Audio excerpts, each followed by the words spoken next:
Hi, this is Brad with Copper Creek Cuts, a lawn care company in Northeast Florida. For a while, I've been playing on Ritchie Brothers auction sites. Haven't been able to find anything that I could purchase. Then I saw one thing that was like stupid cheap, so I bid on it. Ended up winning it. This is a LittleWonderPower Edger. An edger is a machine that uses a bladed edge to put a line where grass and concrete meet. This model has 4 wheels. It's got a handle that you push. You can adjust the height, all that stuff. Do I need this? No. Did I expect to win this? No. The starting bid on this was $100. I said, the thing looks brand new. Yeah, let's go ahead and do it. And nobody else bid on it, so I won it. This is the 2022 LittleWonderPower Edger that I purchased. Taking a quick look at the photos, you can see just what good condition this thing looked like. The limited function check showed that the engine would crank but not run. I'm not sure what they consider the drivetrain, I guess the blade itself. And they didn't have the parts for the blade engagement arm. The issues they mentioned were something about the throttle. I mean, the throttle assembly seems fine. And it does look like it moves the throttle on the Honda.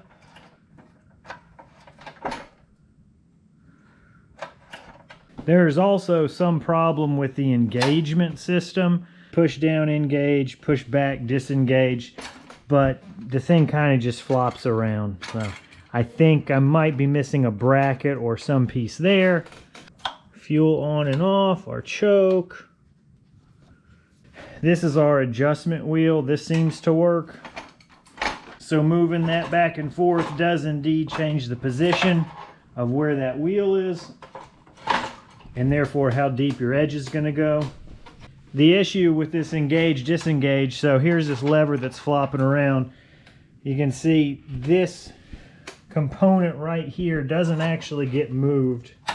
So I'm pulling back, I'm pushing forward, pulling back, pushing forward. It's not doing anything. So I think something here is frozen up as well. Let's see if we've got oil. I don't even know how you're supposed to get your hand right there. I think these Hondas usually have a couple engine ports in them. Try this one. Oh, yep, we got oil. It's spilling out there. Don't know if I tilted the machine forward in this position or what. But I mean, at least the oil that we have looks brand new. I don't even know how many times this thing has been used. I mean, judging by the edger blade, I don't even know if this thing had been used more than once or twice. Clean up our gas lid. Let's see if we've got any fluids in there.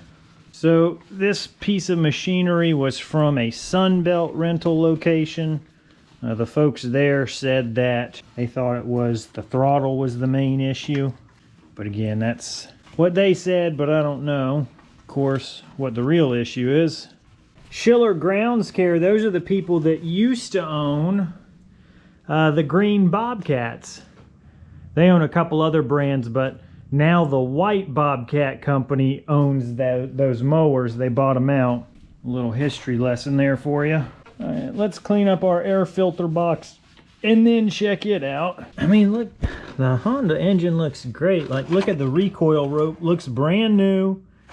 Yeah, this was another reason why I wanted one of these things, or this one at least, because it looked brand new, and these things sell for like $1,200.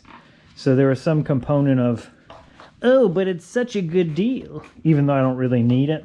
Now, of course, if you've ever done a Ritchie Brother auction, you know that it wasn't just $100. They have a buyer's fee that you have to pay, which is 10% with a $100 minimum. So, of course, if my bid was $100, my minimum's $100 for the buyer's fee. Then there were taxes. I think there was like another 3% for paying with a credit card. So altogether, this was $225, I think. Still not bad. The reason you would even have a machine like this, you know, I know a lot of people ask, what is the point? This is if you're edging like, you know, a Coliseum or someplace that has miles of landscaping or curbing that, oh man, look at that air filter. Look at that thing. I got distracted. It's going to be if you've got just miles and miles of places to edge. This is going to be a lot less wear and tear than some guy doing a stick edger. And I know that I used to maintain an HOA local to me they had this one section that had 9/10 of a mile of edging. I had mapped it all out, and it was, you know, hanging onto an edger that long and walking that far with it, it's just not fun at all. I mean, everything looks so nice. I mean, sure, there's a little dust on it, but just all of it looks brand new. So these machines are just if you've got a very long way to edge. They're not for homeowners. I would say they're not even for folks like me who, you know, mainly have residential customers that they service. You've really got to have some commercial properties that just have huge sidewalks to do.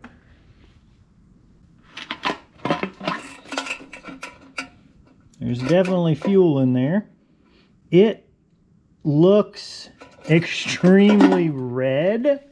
I don't know. I guess it does look like just plain fuel. For some reason I thought it had a red tint to it, but it doesn't look that way. Man, this thing just looks so brand new. I can't get over that. I wonder if it just sat and some component of it rusted up or something. So we've got oil, fuel, air filter looks fine. So it looks like, this is a Sunbelt rental sticker I found on it. May 2023 it got checked. Clean, serviced, and safety checked. All right, let's wheel it out, see what we got. So we've got our fuel on and we've got our choke on.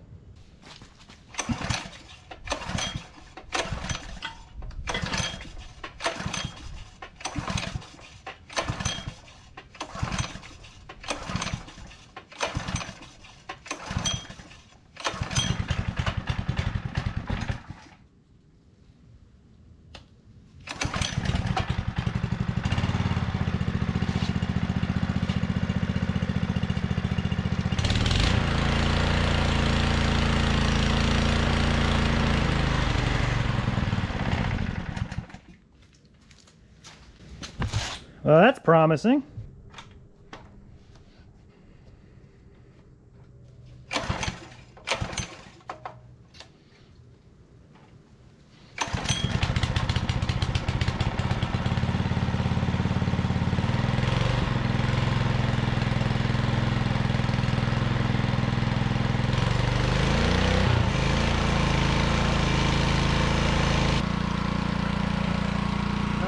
I think here's part of the problem.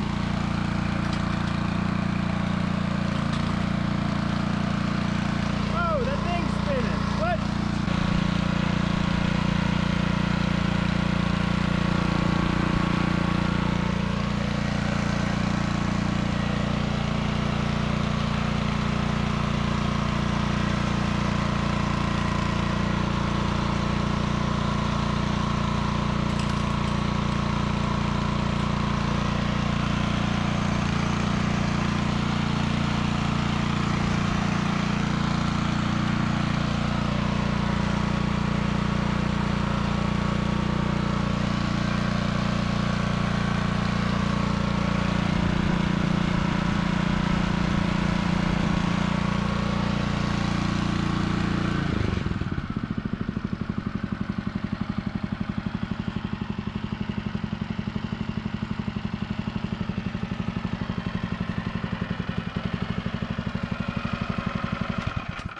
The engine seems to run fine. I did look up the website, and this is normal. Like when it's engaged, it just flaps around like that. This probably should be connected somehow better, but again, this seems to work too. Even though it says stop right there, the engine turns off from the on-off switch on the Honda. I think I'm missing some kind of a guard over here, and one of my, you can see I've got stuff rattling loose, so that could have happened at some point during operation with somebody else. I think there's supposed to be a rubber flat back here. But I think the main issue is just this thing must be frozen up somehow. The other thing the instruction manual said is that this guard has to be parallel. There's a little piece that goes down that way, and if it's not, then that will cause the belts to engage when they shouldn't. So we'll see if we can take that off and straighten it out, and maybe we can free this up.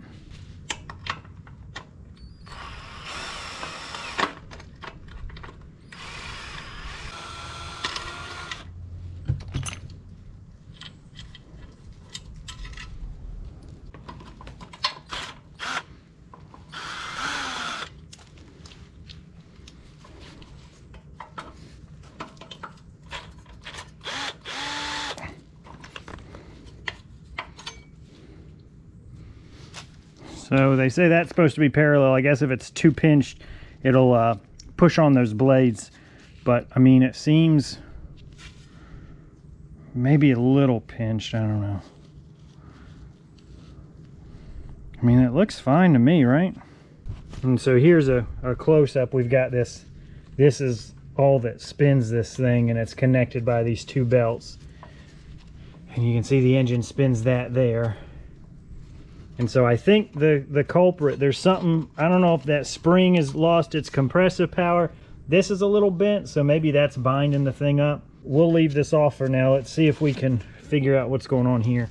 You know, I'm wondering if the thing is just seized up and rusted onto these collars. It looks like there was some kind of a force that blew this back and bent this thing out of shape. And maybe that just caused it to bind up.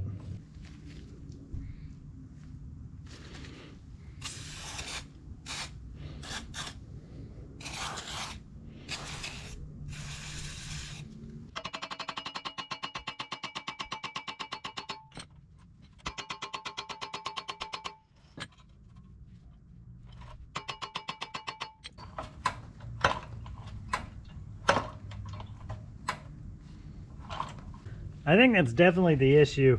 This stuff just seems to be like yanking the whole frame up because this won't slide. We're just going to see if we can keep spraying this over time, if it'll loosen up on its own. I sprayed it down pretty good and let it sit, but it's still bound up. I think all these brackets come off, and if I'm not wrong, if these two brackets come off, there's nothing holding that on, so maybe I can start beating on it a little bit better.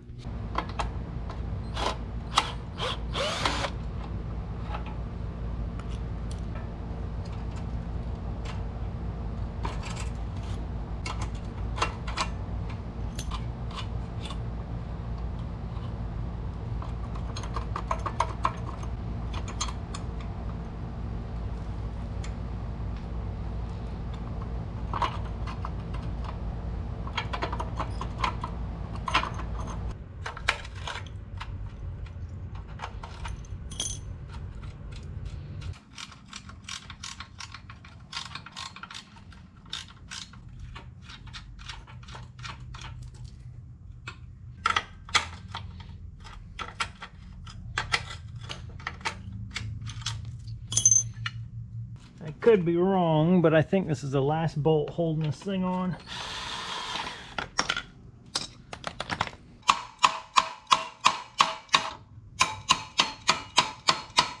I'm missing something. It's either welded together or just stuck really good.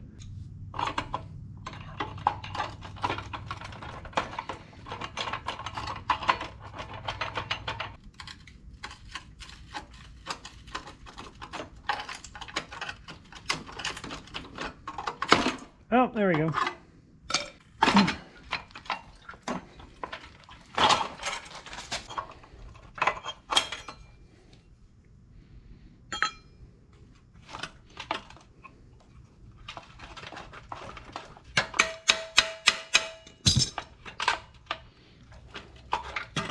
All right, there we go.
All right, let's let all that oil sit another night and we'll see what we've got.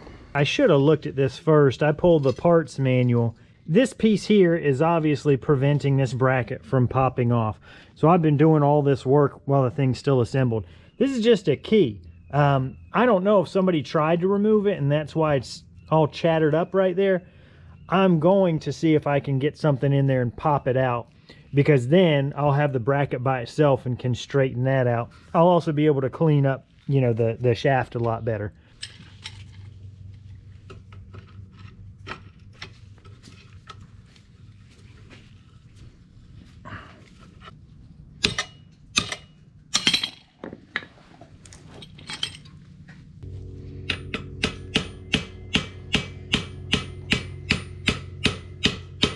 I think this is barely working.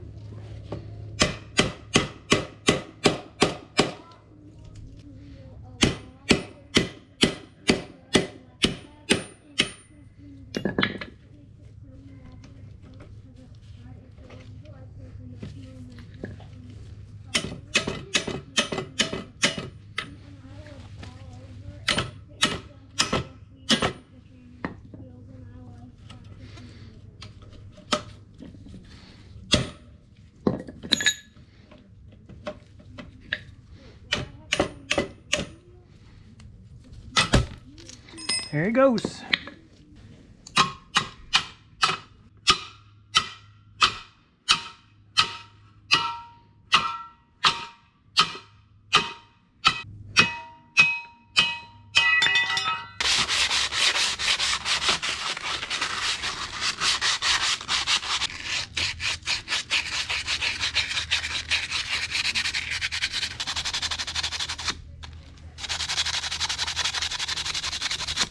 Sanded all our pieces. I don't know if you'll be able to see the inside of that collar or this one, but we've got probably 90% of the rust off of the main shaft too. Now you can see how bent this thing is. That's supposed to be straight.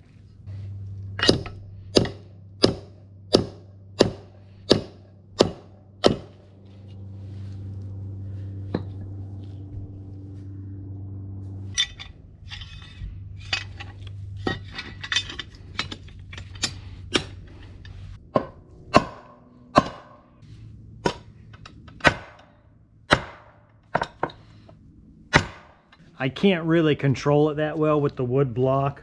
I'm just gonna beat on the end of this extension, but obviously this could damage the extension. So, you know, if you do this yourself, just realize you might mangle this thing up.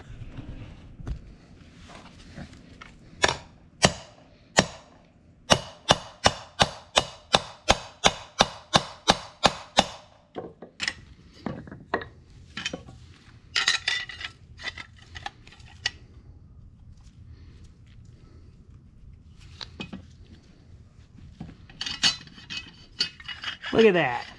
Look at that. It's still pretty mangled, but hey, as long as it works. A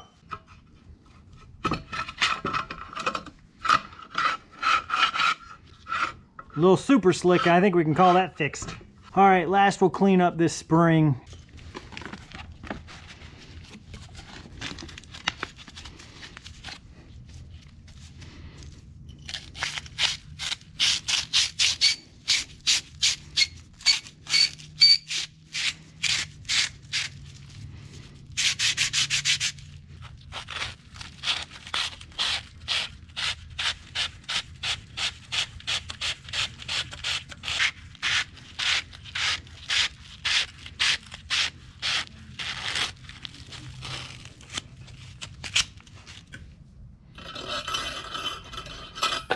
Whoa.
Okay.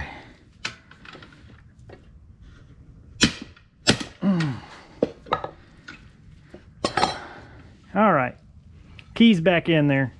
I really hope I put this on right. I'm fairly sure I did.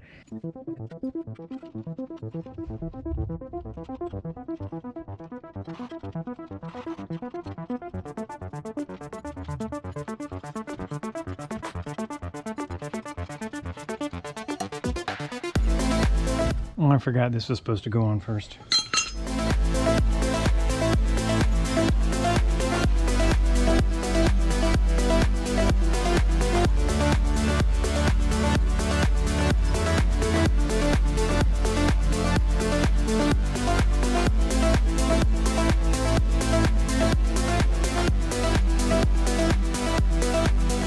So we're running out of daylight, but I do think I have it right now. It's disengaged and then engaged. It should run in that position. Hopefully it won't run in that position. Run, won't run.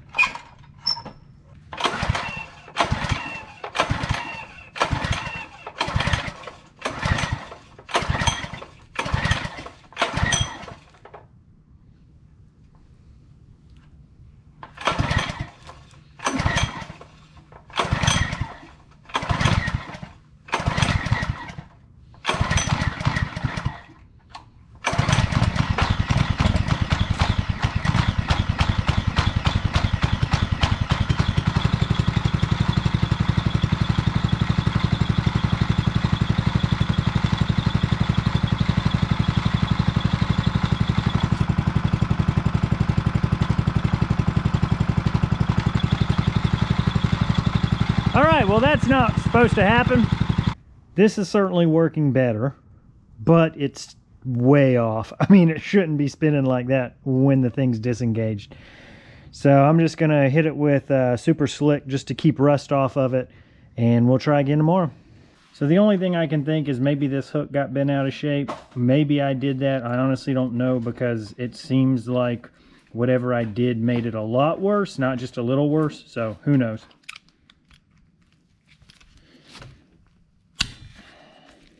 Oh dear, that might have bent it too much. Now I don't even know if I'll be able to get it back over the that bend. So I finally got that on. That was a nightmare. I had to unscrew this to slide it on, then spin it all the way on with this attached. It feels like it pulled tighter, and this feels looser.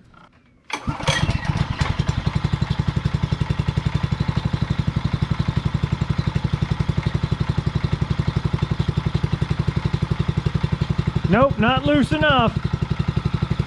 Just for kicks, I'm going to put the guard on and see if that somehow changes. Maybe that makes the belts a little more, I don't know. I'm out of ideas. So let me just put the guard on and see if that changes anything.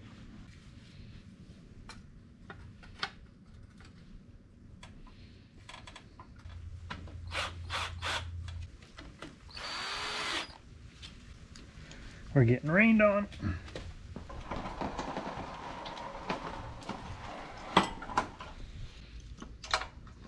So seeing how this guard is pinching these things, I'm starting to feel a little bit more confident, but I don't know.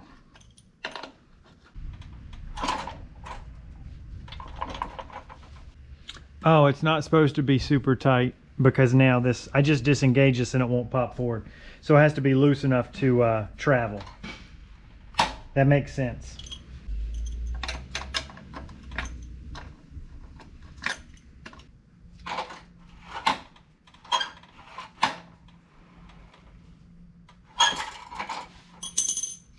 So I do feel pretty good about this, because now you can see how far off it comes from the pulleys, and the front of that guard really does limit the travel these things can do. So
So a few things, that guard just needs to be pushed out this way.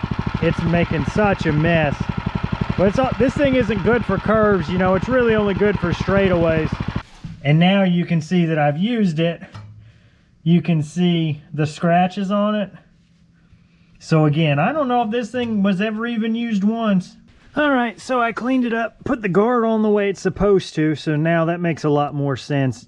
At the beginning, I said I thought a guard was missing because there's supposed to be one right here. They just moved it around. I didn't know what I was saying. This project turned out pretty good. I mean, I tinkered with it for probably, I don't know, 4 or 5 hours in real life. A lot of that was me not knowing what I was doing. You know, I probably would have saved some time if I knew how that key shaft worked from the beginning, if I understood how these things worked. Well, obviously that would have saved some time, but I kind of had to figure it out. This is actually the first thing I've ever bought from an auction, and I'm pretty happy with it. The whole process of figuring out, you know, what's wrong with it, is it going to work, that was pretty exciting to me. I'm relatively happy that I was able to fix it and restore it back to a usable condition. So hopefully somebody will have a use for this tool, and, you know, maybe I can make a few bucks to buy the next thing from the auction. Who knows? I don't think this would be a tool that I would ever use. It does not do good around curves. It's just got to be like straightaways. I don't know if you could do curves with this. I guess you could if you drove on the grass, but then the grass would have to be like perfectly even. Any little undulation in the grass is going to change the angle of that blade. So, you know, it's not a tool for me. You know, it does a job. It's not a job that I would really ever run into. So there's not a lot of sense in me keeping it, but yeah, we'll give it one last fire up. I'll probably use this video for the Facebook Marketplace listing to show that it's running. So I didn't want to forget my very first one auction and successful product flip. So I took the sticker and put it on the tool chest. Maybe that can be a little souvenir going forward as I save those auction stickers. I know this isn't my normal kind of video too, so please do let me know what you think in the comments below. I've been looking at auctions for quite a while. I just don't have, you know, the kind of money to buy something real fun. So this was a good jumping off point, but let me know if you like these. Hopefully I'll have another one for you soon. Thanks for watching.